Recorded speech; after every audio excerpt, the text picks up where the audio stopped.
We're starting with the introduction to social innovation, and today we're talking about the concept of social eight, of the social eight. Social innovation, social finance, social entrepreneurship, social labs, social purpose media, social education, and social space. It's a packed panel, so without further ado, please allow me to introduce our speakers today. I'll start way at the end. It's Aaron Good. He is the VP of the J.W. McConnell Family Foundation and the president of InnoWeave Social Innovations Institute. He brings decades of experience in the public, private, and nonprofit sector. While serving as the policy director for the Office for Disability Issues in Human Resources and Skills Development Canada, he led the design and implementation of the Registered Disability Savings Plan, for which he and his team are awarded the 2009 Public Service Award of Excellence by the Clerk of the Privy Council. And a side note, I went to elementary school, junior high school, and up to grade 10 with that guy. We just figured that out yesterday, so my goodness, you've done a lot since I last saw you in grade 8. Thank you. All right, and next we have Allison Hewitt. You want to wave to the crowd? Awesome. Leads the social innovation programs at the MARS, including Social Innovation Generation, SIG, which supports social entrepreneurs and promotes social innovation through the provision of advisory services, social finance programs, ecosystem development, education, and public policy. She also oversaw the 211 initiative in Toronto, which, while serving as the executive director of community information, and received the head of the Public Service Award. Next to her, no, definitely not next to her. Yep, it's a little, you're out of order, but that's okay. It's all right. I knew you were not Stephen Hunter. I knew that. Cheryl Rose is Senior Fellow at the J.W. McConnell Family Foundation. She is currently working with a team at the Banff Center to deliver a social innovation residency, delivering a program based on the connections between social innovation, Indigenous knowledge, and nature-based education and creative practice. We also have Diane Rusin. She is the director of the Boldness Project here in Winnipeg and a proud member of the Scowwanan First Nation. The Winnipeg Boldness Project is an innovation incubator focused on Indigenous early childhood development and community renewal in Winnipeg's Point Douglas neighborhood, which is the North End, correct? We have Stephen Hutter, the president and CEO of the J.W. McConnell Family Foundation, a national private foundation plays a leading role in developing and supporting social innovation and impact investing in Canada. McConnell's latest initiatives include SIG, InnoWave, the McConnell Reconciliation Initiative, Cities for People, and RECODE. And last but not least, we have Paul Lacerte, who's the Executive Director of the BC Association of Aboriginal Friendship Centers and the member of the Okay, thank you. I won't make you say my kids' names either, okay? All right, thanks. And Carrier Nation in northern central BC. In 2011, Paul and his daughter Raven created the Moose Hide Campaign, which is an awesome campaign, a grassroots movement of Aboriginal and non-Aboriginal men who are standing up against violence against women and children. So please welcome and enjoy this panel. And I'm one of those people, this is a social innovation thing. I was kind of a child with a lot of couldn't sit still and was always agitated. In order to focus, I learned to crochet. So if you see me crocheting, it's because I'm crocheting and listening. That's a social innovation. All right. Thanks, Monique. Awesome. Had the Neza kan seke zat dakesh kan nedo Paul Lacerte, Sadney, Mark Lacerte's Ba, Marilyn Slu, Nassel Dech, Atsian, Sophie Keratlo, Alu, Sagrana Lach Samasu in Jan Yin Kaktene Keo. I'm a mixed blood carrier man from North Central British Columbia. I'm a Caribou clan member. My mom and dad is Mark and Marilyn, and my grandma is Sophie Ketlo, and my grandpa is Nassel Dech. Tibes na Chalia in Jan Treaty 1, Khan Métis Nation homeland Keoch, just acknowledging the territory that we're on here. I wanted to get you to say some carrier. We're at an Indigenous Social Innovation Conference, so we got to talk our language as much as we can. How I'm feeling. Today, su'unzin in my heart. I feel really full, really happy, because we're here to lift up our people. And so how I feel about each of you is Nian Spe Hunzu. Nian Spe Hunzu, and that means you are so beautiful to me as change makers that when I look at you, my heart jumps up inside me. Nian Spe Hunzu. So I want you to say that with me. Nian Spe Hunzu. Nian Spe Hunzu. With now, like with real commitment. Nian Spe Hunzu. Nian Spe Hunzu. Okay, you know that idea of Namaste, the light in me sees the light in you. We're all the Creator's amazing gifts. And so I want you to turn to the person beside you now. We're gonna like get into the risk space. Turn to the person beside you now and say, Nian Spe Hunzu. Nian Spe Hunzu. Nian Spe Hunzu.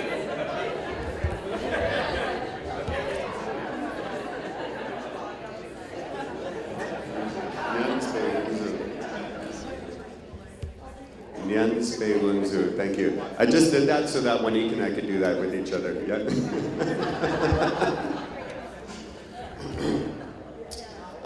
Okay, thanks for taking that little mini risk. We're gonna have love. We gotta have love amongst us. There's so much work to do. Why are you here? Why are you here? You're here, but why are you here? And why is this different that we're at an Indigenous Social Innovation Conference as opposed to just a social innovation conference? Why are you here and why is this different? We're moving into an Indigenous domain. Okay? These next couple of days is going to be about moving into an Indigenous domain. And as we move into that space, we are going to become present to the reality that we have that Indigenous people in this country have a very unique and a very distinct history. We have a unique history in a statutory context. We have a law that was established just for us. We have a unique history in the context of the Indian residential school system. Only Indigenous people were subjected to 5 generations of the forced removal of our children. The impact of smallpox was unique to Indigenous communities in that it took about 80% of our people. The forced displacement of our people from our territories and the forced relocation onto confined areas when many of us were migratory is a unique context for Indigenous people in historical context. As we move into the Indigenous domain, we become aware that the current reality is a unique experience for Indigenous people. Okay? Notwithstanding the fact that the residential school system is in our rearview mirror, today, there are more Indigenous children in care in this country than there were at the peak of the residential school system.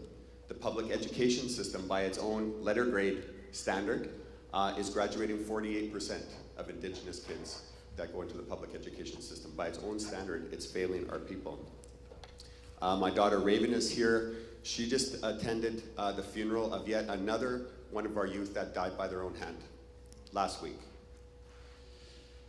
Our jails, you know, the percentage of Indigenous people that are in our jails, it's higher for Indigenous women than it is for Indigenous men, that percentage, in the early 30%. 1,200 murdered and missing Indigenous women in this country. So when you move into the Indigenous domain, why are we at an Indigenous Social Innovation Summit? And you think about it in the historical context and the current context, it's clear that we need medicine. We need medicine, and we've always thought about ailment and medicine in that context. We need medicine. So I want to invite us into a space of thinking about social innovation in the context of medicine. Let's think of the social innovators, you as social innovators, the work that you do. I invite you to frame your thinking over the next few days to think about your social innovation and the brilliance of your work in the context of medicine. Medicine that is needed to address the ailments of our people, the historical ailments and the current context ailments. And it's the medicine that's needed to heal the space in between us. You know, reconciliation has been referred to as that medicine, but it's not the only medicine out there to heal the space in between Indigenous and non-Indigenous people. So in that context, you are doctors. I want to suggest that very often the medicine that we need in Indigenous communities is inherent in our language and in our culture. Okay, and Stephen talked about that earlier, the opportunity to continue on our learning journey, to continue on all of ours, the Indigenous and non-Indigenous people, on our learning journey of understanding Indigenous ways of knowing and being, and to use that as the frame to inform the way that we practice medicine for the ailments of our people. Okay? And it's brilliant. Our culture and our language is absolutely brilliant. Okay? And it got us through much more complex problems than the ones that we're dealing with today. When the smallpox epidemic came and 70, 80, 90% of the people in our communities were passing away, it was Indigenous ways of knowing and being that helped us to move through that process and to survive. 5 generations in the residential school system. There's one reason that we are moving from just surviving back into thriving again today, and it's because we have held on to Indigenous ways of knowing and being. And those things are what is breathing life into the revival of our communities. I want to give an example of what I mean. Loneliness. I'm going to talk about loneliness as one of the ailments. It's so crazy. We live in these big, busy communities, and people in today's world are profoundly lonely. But if we look to our culture and we look to our language, one of the most fundamental teachings that we see is that we are never alone because we have ancestral connection. But we forget about that. We forget about that. We're connected. The reality is that we are connected to our ancestors all the time. That we're connected to our territories. We have a symbiotic relationship with the land. It gives us everything that we need to survive. We are it. We're a physical manifestation of our territory. Okay? We're connected to each other. There's something in the space in between us. Some people call it, you know, energy. Some people call it, if you're like Star Wars, you call it the Force. You know, some people call it love, spirit. But there's something in between us. You walk into a room, you're like, man, I could cut the tension with a knife. You know, or I felt right at home. You know, the space in between us, that thing is so powerful, you know. But I just want to speak to this notion of loneliness. And for those of you who are ceremonial people, Indigenous and non-Indigenous, you'll be able to relate to this. When you go into ceremony, okay, and it's such a fundamental part of our way of thinking about the world is to wake ourselves up, stop sleeping about the reality that we're connected, of our connectedness. That is not I. There is no I in Indigenous worldview. It's always we, you know. It's always us, right? And us in the broadest context, all of creation and all of our ancestors and all of us as people. And so at the beginning of one of our ceremonies, we sing calling in song. We begin our work and we hear from our elders, the prayers. They say to the ancestors, they say, come and be with us, you know. And so one of our calling in songs, I wanted to just sing one verse of it and invite you to think about your own ancestors, okay? Because the journey of learning about Indigenous ways of knowing and being is experiential. So, so the way that I was taught is to close your eyes and to think on the faces of your mother, or your mother's mother's mother, all the way back to the first mother, and to acknowledge that they are lined up on the other side, and they're watching. They're proud of you for what you're doing. You know, they're smiling, but they're holding you up, and they are always there, and they're totally accessible. And we're never. The truth is that we're never alone. And the calling in song is. We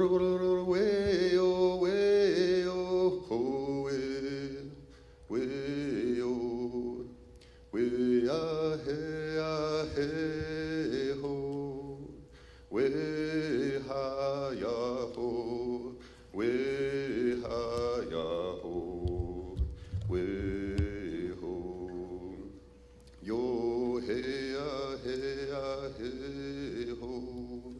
Yo he a he a he ho. We ha ya ho. We ha ya ho. We ho. So when I learned that, it changed my life. And the promise of our culture as a way in our language, as a way of framing our thinking about how we survive and thrive the complex ailments that are facing Indigenous communities and that are occupying the space in between us. How hard that is. If we turn to that wisdom, in this instance, we'll realize that we're never alone. And what a powerful shift away from that, the ailment of loneliness in our society. And just the last thought that I wanted to make in turning to our panelists here is that we need each other. There are these two domains, and there is this powerful space in between. And I think about it in the context of tributaries, you know, where the fresh water leads into the salt water, and those places are always the most, where that water mixes, it's always the most fertile ground. It's always the richest and most diverse ecosystem. Okay, and that's where Indigenous culture and the world of social innovation, our shared brilliance, I think that's that balance that we're looking for in the way that we come together over the next few days. So we are going to turn to our panel now. How do you deploy social innovation? What are the deployment strategies and what are the deployment pathways?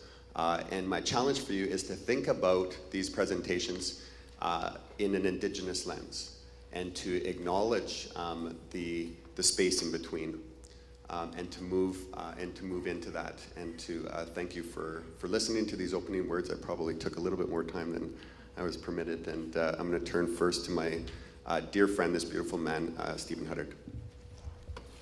Please thank Paul.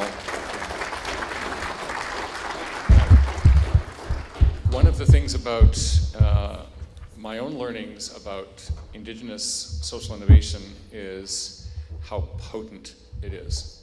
What a powerful and far-reaching force and power is there for us to serve, grow, share. So thank you for that beautiful presentation. I want to spend more time learning with you. So to move into this, what I'm going to do is just give a little bit of an overview of where, from the perspective of a foundation and partners working to expand the space of social innovation in Canada. We're going to have a bit of an overview, but I'd like to first answer the question or ask the question, why are we doing this? Why now? Why us? Why these tools? And I'm actually going to refer to, I'd like to refer to a conversation that I was part of a couple of days ago, thanks to Diane, who introduced me to, invited me to lunch with Elder May Louise Campbell, who I'd actually never spoken to, but who was, as I mentioned earlier, present at the founding of the Circle on Philanthropy and Aboriginal Peoples in Canada. And May has a wonderful vision, by the way, of a place for grandmothers. As Elder David Crocheng was saying, we have to bring back the grandmother presence in our culture and cultures and societies. And Elder May Louise has a vision for a necklace, a series of places across Canada where grandmother knowledge and wisdom and love can be located. Sorry, didn't need it. It's okay. Thank you. But that notion that we're working together, we're walking together now on a path that is different than where we've come from. The Truth and Reconciliation Commission has unsettled the settler within, as the book puts it, for people like me, for people like the others on the panel here. Now that we see the true history of the country, it's up to us to do something different about it. And so the photograph behind me is from the 2012 walk that took place in Vancouver when the Truth and Reconciliation Commission came to that city. And that's when 70,000 people turned up in a cold, driving rain to bear witness to the true history of the residential school system and colonization. An extraordinary outpouring of civic desire and wish to do things differently. And it was, in a sense, the birthplace of Reconciliation Canada, who are here today. So that's the walk we're on, and that's why social innovation is important, because it gives us the tools we can use to address mainstream society in a variety of domains. And they're listed there, social innovation being the big frame, social finance, social enterprise, social media, and so on. And these are just ways of speaking to existing systems that allow new things to happen, to allow different sense of possibility to enter into what are otherwise experienced as demoralizing, heavy, layered structures that it's like, how do we move this? So the idea and the work that's being done, as you said, globally around social innovation is how do we rejig and introduce our change to our systems so that they become truly reflective and productive of a culture that recognizes its history and that is designed and intended to last. So it helps us to look at the right things, it helps us to bring ourselves, our hearts into the picture, and to work on big systems change and to find our tribes and move forward together. So that's the walk, and we'll hear more from some of the people doing this work in a few moments. But this is, in a sense, this is a metaphor for what we're doing. We're scaffolding up a new architecture around existing systems. So that the nature of scaffolding is that it's light, it's not expensive, it's not heavily resource intensive, but it allows you to cover the existing system, to move around it, to look in the windows, to go up and down, and to see what could we use this for? How could that be repurposed? Scaffolding is used to build new buildings. It's used to repair buildings. And so if we think of ourselves as a networked community of people working across our institutions, across healthcare, across universities, across child development, social welfare, and so on, we begin to, I think, occupy a space and use language that is productive of the kind of change that we want. So I have to put this slide in because what we're aiming for, I think, and where we draw on indigenous ways of knowing and being and learning is that constant referral back to nature, to natural systems. Ecosystem language has permeated our consciousness. As we move to the Paris climate talks, we're recognizing that as a society, and I forgot to give May Louise words of why we're doing this, why now? And she said, you know, we're all in trouble. And Indigenous people have part of the answer to contribute to the broader societal question of how do we create a society that is humane, just, and designed to last. So with nature as our background and constant reference, with Indigenous guides, friends, teachers, allies, we're on the way to changing the way things work now and for generations to come. Now I have to apologize.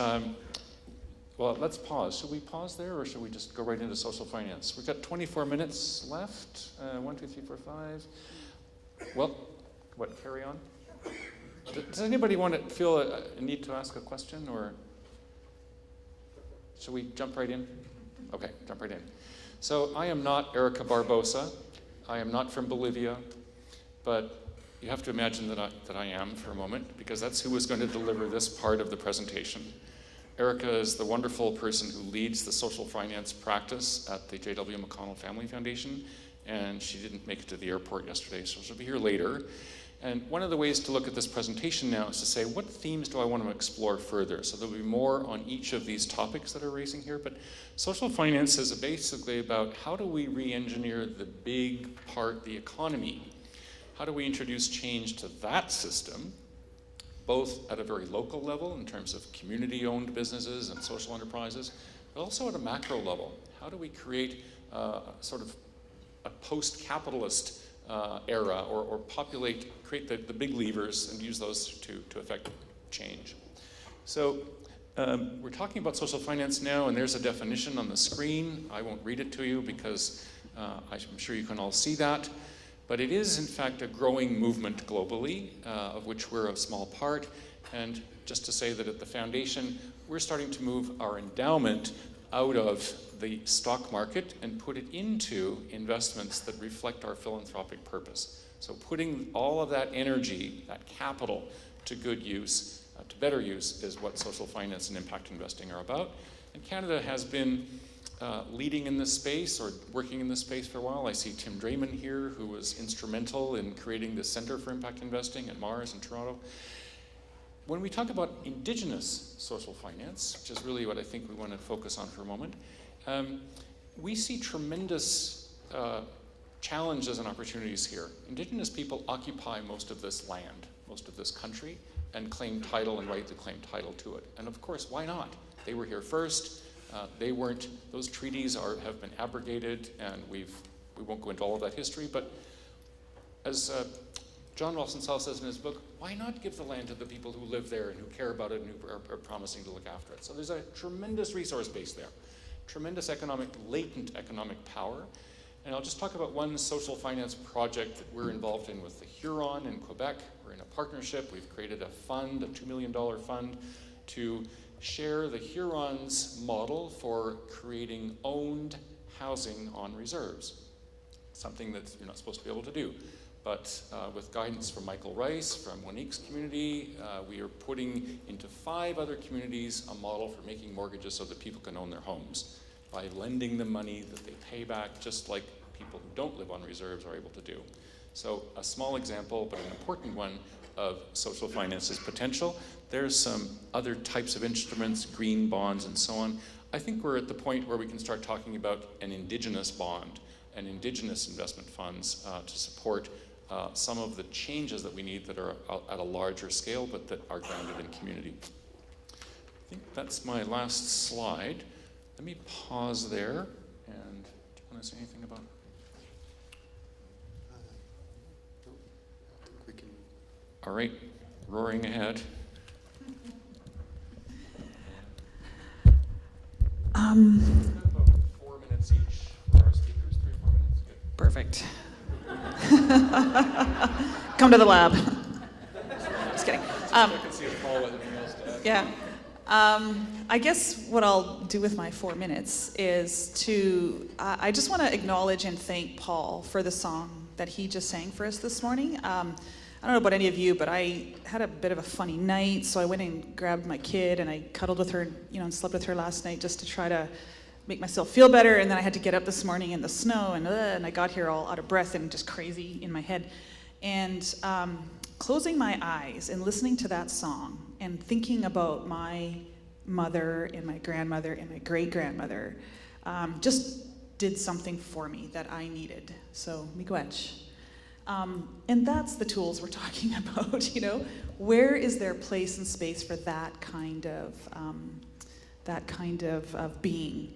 And so how important that sort of knowledge and action is. And so, it helps me get out of my head. I'm in my head a lot. And I know that can work for me at times, but at times it doesn't. I need to get in a different place, so I always am, from all of the primarily female mentors, Indigenous women that I've learned from, are always pushing to work from the heart, not from the head. And I remember coming out of social work school and going to work with my longtime mentor Josie Hill, and basically, I was all schooled up, and I was like, I'm objective, and I got boundaries, and and she's like, you know what? If you don't care, get out. We don't want you here. And so screw your boundaries, and we need to care about our families, right? And so that was just one of my very first sort of professional experiences. But being an Indigenous woman, I grew up with that all my life, right? As being in that kind of environment, and then I went to school thinking I had to be different to be a professional. And then really coming out of school going, oh no, wait, the way I grew up is actually the way we're supposed to really be in life. And so we don't need to make it more complicated than that about being in relationship. And so, some of the teachings that I've received over the years, like the 7 natural ways of healing, so we laugh a lot. We're in some very serious, dire situations every day in the North End in the work we do, but we laugh a lot. And that's one of the natural ways of healing, so we can tell really bad jokes or we can medicate. Which do you want? And so, I think that as those kinds of, that's ancient, I mean, I don't know how old that song is, but that kind of knowledge is pretty ancient, and we bring that forward and figure out how to use that in new, different ways. And I mean, the old ways of using it are good too, and maybe we don't need to mess with that. But maybe we can think about how we bring that stuff forward and use it in a different way. Certainly for the rest of Canada who might not know how to interact with that kind of knowledge or that kind of ceremony or that kind of action, how is it that we can help to learn and share that? Because I think, you know, again, another one of our natural ways of healing is sharing. And so how do we do that? I did want to, so I really wanted to say that part of learning, I mean, I go to conferences and I speak at stuff, and we do this a lot. And so when you look at the medicine wheel, it's how are we creating learning spaces that involve a spiritual element, right? Like it's, I mean, here we are in this building, it's a beautiful building, and they're very gracious to host us. We can't smudge in here. Why can't we smudge in here? I needed a smudge this morning, and I did that at home, but we should have done it here too. Why can't we smudge here? So creating spiritual aspects to our learning, creating that emotional. If you're not gonna laugh or cry or get pissed off or do something emotional at this conference, you're not learning. You can't just be up in here, right? We can't just be up in our intellect. And then the physical part, I don't know if they're gonna get us jogging out in the snow later, but as we create learning experiences, we gotta think about all aspects of our being and try to draw upon all aspects of our being when we're learning and when we're together. So I think that the concept of relationship, Steve and I just went to that when you're talking about conservation. I spent a little bit of time in Banff in October, beautiful place, and so Parks Canada was touring us around and telling us about all this work that they're doing. And of course, I was one of the few Indigenous people on the tour, and I kept doing the, okay, but what about us? And there's nothing in what you're telling us about, because Parks Canada prides themselves, they've done a great job, prides themselves on conserving Banff Park and that the whole point, and so they're doing all this stuff for the animals and the roadways and the land and the water, and I thought, again, it's weird for me because they're talking about conservancy, and it's like, again, we own all that, right? And no, we're in relationship with all of that. And the people that were there before Parks Canada or the settlers came along, they were in relationship with that space. And so it wasn't about owning it, managing it, conserving it. It was about being in relationship with it. And so where's that? And then I'm mowed down by 10,000 tourists as they run by. I was one of them. So what are we conserving for? For the land, really, it's a tourist thing, right? And so then I asked about, well, what was the economic benefit then to the people that were here before? And they said, oh, well, we're working on getting the Parks Canada entry fee waived for Indigenous people. And I'm like, oh, that's the economic benefit we get? I'm like, guess what? I don't pay anyway. I refuse to pay, and they don't argue with me. They just let me through, right? Anyway, so you work on that policy. Yeah, humor, yep, good. Okay, I think that's my 4 minutes, so I'm just kind of rambling, but come to the lab. What's that? Well, boldness, we're North End, affectionately known as the North End, Point Douglas. It's looking at early childhood development, so making the case about early years. And then, again, really bringing forward this Indigenous way of knowing, being, and doing, and what does that do for children, and how do we approach that? So far, a lot of the mainstream kinds of measures, and some of the mainstream approaches don't put the child at center, and that's one of the things we're really trying to promote. And how do we, again, use our values and our teachings to make things better for kids, and that holistic approach, and it's not just, people don't understand, we're talking about the 0 to 6 years old, and why are we talking about the parents, or why are we talking about housing? It's a holistic approach. Kids live in families. Kids have caregivers that need to be healthy too. Kids live in houses that need to be healthy. Kids live in neighborhoods that need to be healthy. The whole thing is holistic. And so how can we address all of that? And I know it's very complex and crazy, but you can work at that stuff and work at it all together and not segment and silo, and because people do not think and act like that. And when families come in, you can only deal with that piece of you. We can only deal with that piece of you, and then we got to pass you off to someone else. We can't do that to our families. So I think there's a lot of, again, wisdom and profoundness in how Indigenous people think about the world and how we can use that to make things better for our kids and for all kids. Anyway, time out. Mic drop.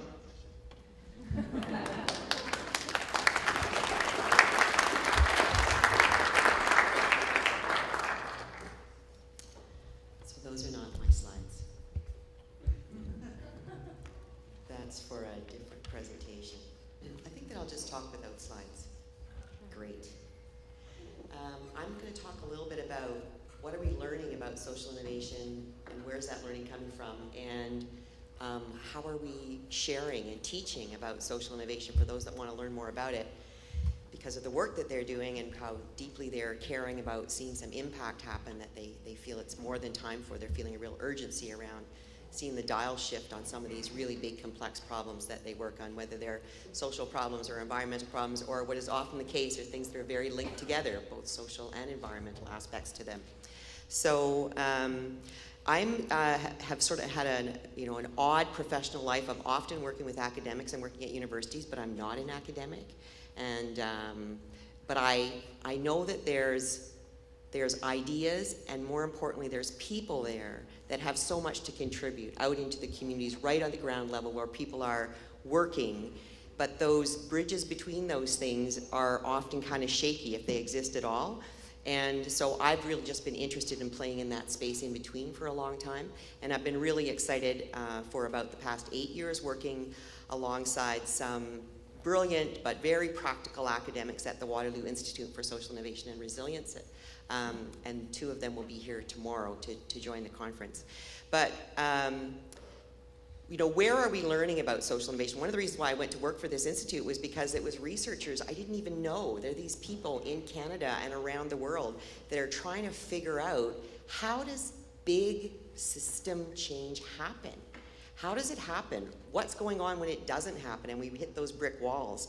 And how can we learn more about that? Learn about how do systems work? How can you actually feel like you can still be effective in the middle of all those, as Diane said this morning, the craziness of systems that seem to want to shut you down at every turn.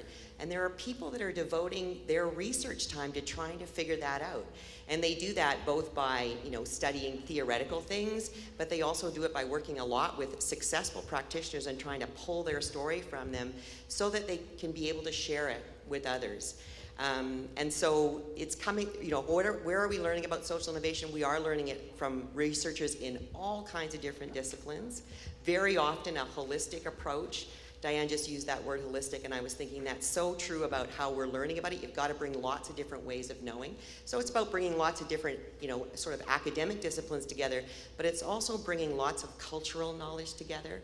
It's bringing lots of ways of knowing that is about, in the academic research labs, but also down on the street in North Winnipeg. It's about bringing all those kinds of ways of knowing together. And more relevant to this conference, I've been really interested in noticing who's looking at and paying attention to what are we learning from Indigenous culture, ways of knowing, traditional approaches, the tremendous examples of resilience, etc. This is practice and ways of being in the world that have so much to teach us about how to actually get ourselves out of the trouble that we all find each other in. We find ourselves there together. Paul said there is no I. I also think there's no us and them anymore. There's really only us. And we need to get there. And that's part of then what we bring into education that we're trying to put together in all sorts of ways. Formalizes courses that you can get for credit at a university, degree programs, professional development certification, but also workshops and presentations and online pieces that you can go look at YouTube, and a knowledge hub that SIG created where you can go and look through a bunch of different themes and pull out what you're needing today to do what you're trying to do right now. We're trying to share that as much as possible, and by we, I just mean many, many people. I know there's so many examples, but I have exactly 30 seconds left to talk to you, so I mostly just wanted to highlight 2 that I thought would be of interest to you. And there are 2 that are here in Canada that I feel really excited about and have been involved in. And one is a professional development opportunity that was launched about 1.5 years ago on Haida Gwaii. And it was developed in collaboration with a really outstanding small organization there called the Haida Gwaii Higher Education Society. And if you're interested in that, Carrie Ann from there is sitting right there. Carrie Ann and Carlos are here from that organization. They live and work on Haida Gwaii. And I and some other people worked with them to develop a professional development opportunity that invited people from across the country to come to Haida Gwaii if they were facing very complex problems. They were interested in learning about systems thinking. They wanted to know how to find their way forward because they were feeling really stuck on really big, messy problems. And then we worked with the Council of the Haida Nation to tell the story of Haida Gwaii, to tell the story of that sustained, resilient culture, of their actions together as a nation, and then also with their non-Aboriginal partners to protect their islands, to revive their culture, to keep their language intact, and to challenge the Canadian government over the ownership of that space, the land and sea that is their home. The most inspiring story that could make almost every single concept around how do systems work and how do you work in complexity come alive. It was a wonderful program, and we're continuing to now even do more redesign and redevelopment together with it. Hope to offer it again next year. The second program that I'll just mention very briefly is this new program out of the Banff Centre called Getting to Maybe, a Social Innovation Residency, inviting people from across Canada, practitioners who find themselves looking at particular kinds of problems and are open to a particularly intense experience to come and live at Banff for 4 weeks with us together to learn a lot about themselves, learn about their own calling, and to learn about what we know about social innovation and system change, what we know about Indigenous ways of knowing and traditional approaches that can help to illuminate those ideas, what we know about the value of spending time on the land, learning from nature and its complexity and adapting that to thinking about the systems that we work in every day. And the final piece is to sort of free ourselves to get back into being artists. Social innovation is an art. And so we, through drama and singing and dancing and drawing, we remind ourselves that we can be as creative as we need to be. If anybody wants to know more about the Banff program, they can talk to me. We also, Alexa McKinnon from the Banff Centre's Indigenous Leadership Program is here. We both have brochures to hand you. We'll be leading a webinar next week. Great.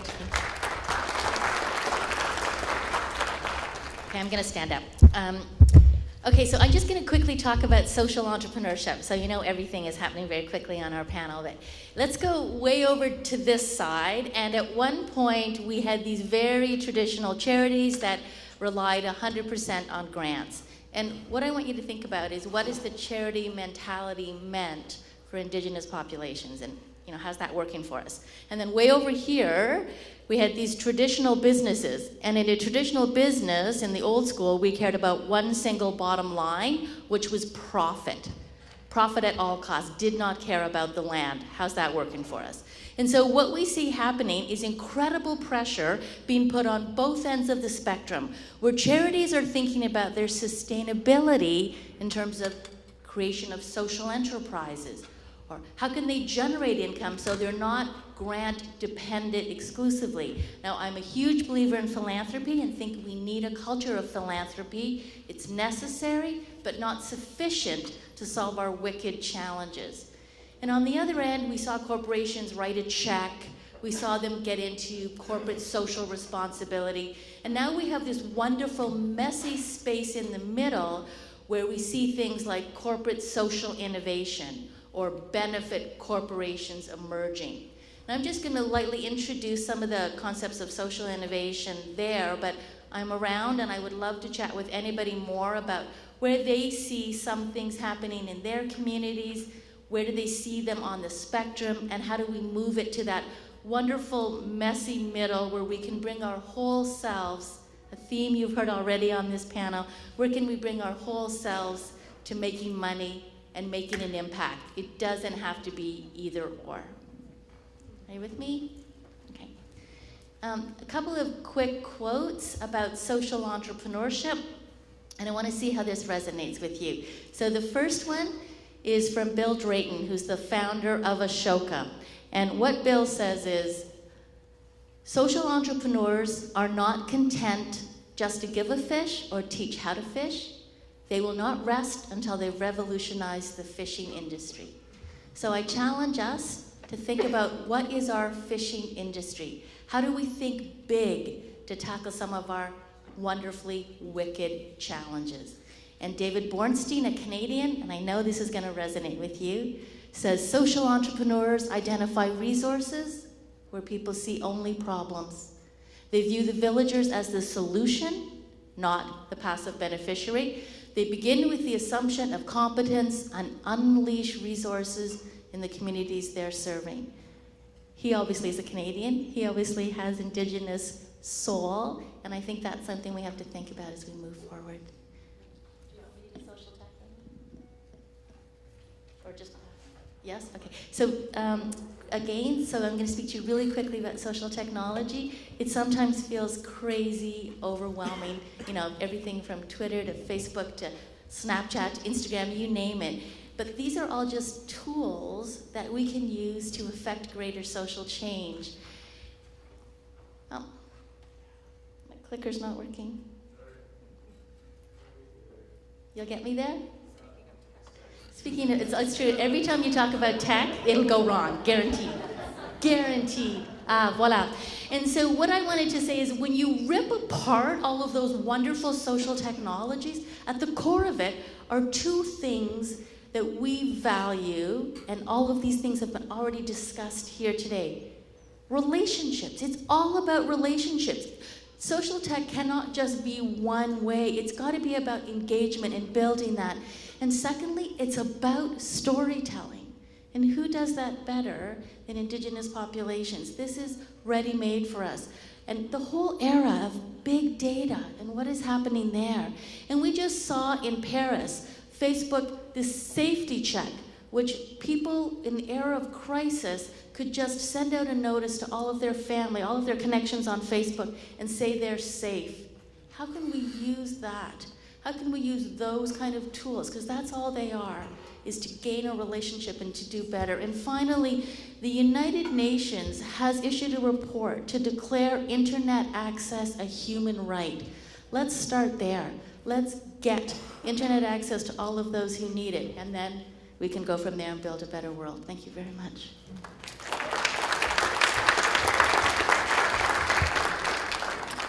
Thanks, Allison. In the interest of time, and I can see we're past approaching the coffee break, I'll be brief and focus just on 4 key points.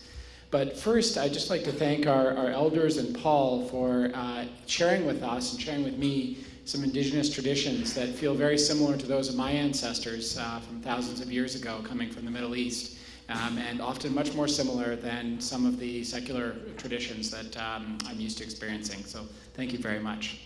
So 4, and I count them 4, key different learnings that we've observed over the last several years at the Foundation and through a partnership in the Interweave platform that I oversee, which is a partnership between the Foundation, the federal government, the United Way movement, PricewaterhouseCoopers, Cisco, and hundreds of others, including the Winnipeg United Way here. First observation on moving from social innovation understanding to action is if social innovation is about using new ideas to make things better, we need to keep a really strong eye on what the better is and what it means to make things better. Really, really important and seen throughout much of the work that we've been doing. The second is that it's really important, and we see this in many of the groups that we've been working with, Indigenous and secular organizations, to be really clear about how we think we're going to be able to make things better on the one hand, but on the other hand, to be able to adapt and learn as we go. Because we know whatever thinking we put in up front has to be wrong, because by definition, it's always going to be wrong. We're always going to be able to do better, and that's the innovation within the process, innovating your design as you go. Third point, a little better is good, but a lot better is a lot better. Scale is really important. And as we talk about things like systems change or large-scale change, it's that ability to think about scale at another level, think about change at another level, think about impacting more lives, think about more profound impact on those lives that's critical. In much of the work that we've been doing, we often start small, but with an eye to how is this going to grow and how is it going to evolve over time. That's incredibly important, the third point around scale. And the fourth point, which is somewhat reflected on the slide behind me, is social innovation is a lot of hard work. And it really is. The execution is critical. The thinking, the creativity are incredibly important. The execution is critical. But there are an awful lot of supports out there. The supports that Allison's mentioned at Mars, and I know that she's led over many years, and Cheryl has mentioned, and the platform that I work on through the McConnell Foundation also provides a number of supports at different levels. Today we're engaged in a learning series in terms of learning about different ways to apply social innovation, and there are many different examples. I can share many of those examples with you in a moment. Determining why we want to innovate and what exactly the changes we're trying to create, how we're making the world better, how we're making lives better is really important. Thinking about how exactly we're going to execute. And in my work, we have workshops that help teams come together to figure that out and to start to work through some of that. And then actually having the support to go out and execute and funding to do it. As Allison said, while impact investing is incredibly important, and while enterprise is incredibly important, there are some elements that require funds. The great news is, knowledge to implementation to results. The great news is there's many, many organizations in the Indigenous space, either Indigenous-led or in partnering with Indigenous communities and Indigenous people, that are already working on social innovation. A few of the organizations that we've worked with are listed on the screen, but there are many, many others. So thank you so much for the time today. I'll be staying around here. I imagine much of the panel will also be staying around here during the coffee break, and we'd be thrilled either right now or later on in the summit to be able to have a conversation about any of the elements that we've presented today. Thank you so much.